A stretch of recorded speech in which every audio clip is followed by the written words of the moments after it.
Hey friends, Leigh Brown here. Welcome back to My Kitchen, My Rules. Now, if you're wondering why I'm super casual right now, it's because I did come back from a run, but I have washed my hands and I'm getting ready to have friends over because, you know, whether it's the holidays or election night or a birthday, it doesn't matter. You might have to have a house full of people, which means you need a mess of food.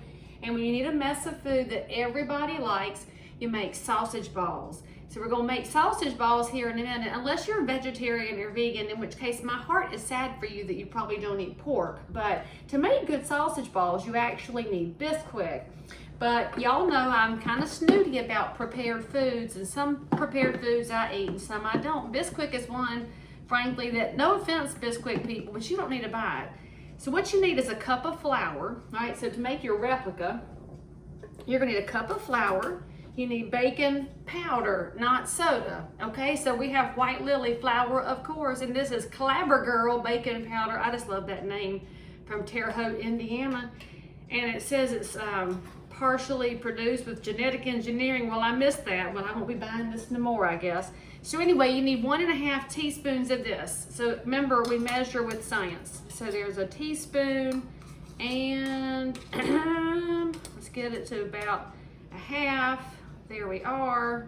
And then you need about a 1/4 teaspoon of salt. Now I don't measure that because I do know how to do a 1/4 teaspoon of salt, which again I learned from Justin Wilson and his cooking show, Shazam. And then we need a tablespoon of butter. So we've got unsalted butter here, and it doesn't ever say if you can't use salted or unsalted. Oh, actually this is salted because I guess that's what was on sale. So we'll get 1 tablespoon of that.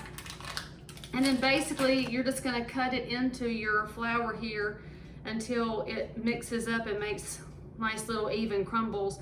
And this is how I do it. I just kind of gnaw at it like I'm, you know, gnawing on a bone, I guess. Just nothing fancy. I think fancy people probably would freeze this first to make it easier to cut up.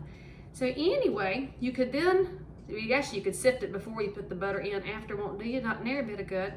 So we're gonna need 2 cups of this mixture for our sausage balls. But for the record, this is how you can make homemade Bisquick, which is also good for things like pancake mix.